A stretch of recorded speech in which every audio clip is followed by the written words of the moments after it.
MDMA വാങ്ങാൻ വേണ്ടി പണം കൊടുക്കാത്തതിന് മാതാപിതാക്കളെ മൺവെട്ടിക്കൊണ്ട് ആക്രമിച്ചിട്ടുള്ള ഒരു യുവാവിന്റെ വീഡിയോ ആണ്. ഇതൊന്ന് കണ്ടു നോക്കൂ.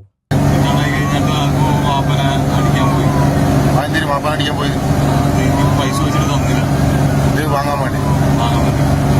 അപ്പൊ തലക്കടിച്ച എനിക്ക് വാപ്പാന്റെ കൈക്കോടെ തലപ്പി അടിച്ച് വാപ്പാന്റെ പേടിപ്പിച്ചാണോ അടിച്ചെന്നല്ല പല ആളുകൾ പറഞ്ഞത്. പേടിപ്പിച്ചിട്ടുള്ളൂ. അവരിപ്പോ പൈസ എനിക്ക് തരലില്ല, പൈസ പോക്കറ്റ് മണി. അപ്പൊ അതിന് വേണ്ടി നമ്മുടെ സമൂഹം ഇങ്ങനെ മുന്നോട്ട് പോവുകയാണെങ്കിൽ എന്ത് ധൈര്യത്തിലാണ് നമ്മളൊക്കെ വീട്ടിൽ കിടന്നുറങ്ങുക? ഏതൊക്കെ അവസ്ഥയിലായിരിക്കും അവർ വരുന്നത്? അവർക്ക് പണം കിട്ടിയില്ല, അല്ലെങ്കിൽ പോക്കറ്റ് മണി കൊടുക്കാത്തതിൻ്റെ പേരിലാണ് ഇത് ചെയ്തത് എന്നൊക്കെയാണ് ആ വീഡിയോയിൽ പബ്ലിക്കായിട്ട് പറയുന്നത്.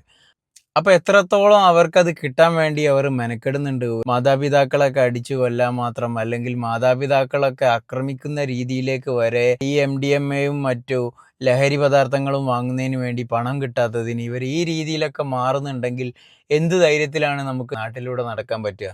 ഇവർക്ക് ചെറിയൊരു ട്രിഗർ ഉണ്ടാകുമ്പോഴേക്കിനും അവർ പ്രഷറാവുകയും ഏതൊക്കെ രീതിയിൽ അത്രയും ബ്രൂട്ടലായിട്ട് ആക്രമിക്കാൻ പറ്റുമോ ആ രീതിയിലേക്കാണ് മാറുന്നത്. ചെറിയ രീതിയിലുള്ള ഉന്തും തള്ളും കാര്യങ്ങളൊന്നും അല്ല ഇപ്പം നടന്നുകൊണ്ടിരിക്കുന്നത്. അവർ ഹെവി റേഞ്ചിലേക്ക് എന്തെങ്കിലും വലിയ സാധനങ്ങളെടുത്ത് അടിച്ച് കൊല്ലുക, അല്ലെങ്കിൽ കുത്തിക്കൊല്ലുക, ഈ ഒക്കെ ലെവലിലേക്കാണ് മാറിയിട്ടുള്ളത്. ഇപ്പം നമ്മൾ താമരശ്ശേരി തന്നെ കേട്ടൊരു സംഭവമാണ് മാതാവിനെ വെട്ടിക്കൊന്നതും അതേപോലെ ഒരു ഭാര്യയെ കുത്തിക്കൊന്നതും ഒക്കെ ആയിട്ടുള്ള സംഭവങ്ങൾ. ഇതൊക്കെ ലഹരി ഉപയോഗം കൂടുന്നതുകൊണ്ടുള്ളൊരു പ്രശ്നമാണ്.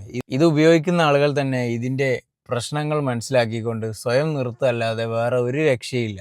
മാക്സിമം ഇത് ഉപയോഗിക്കുന്ന ആളുകൾ അതിൻ്റെ ഒരുപാട് സൈഡ് എഫക്ട്സും കാര്യങ്ങളൊക്കെ ഒന്ന് മനസ്സിലാക്കി സ്വമേധയാ അത് നിർത്താൻ വേണ്ടി ശ്രമിക്കുക. എന്നാൽ മാത്രമേ നമ്മുടെ സമൂഹത്തിൽ ഇതിന് വലിയൊരു രീതിയിലുള്ള മാറ്റം ഉണ്ടാവുകയുള്ളൂ.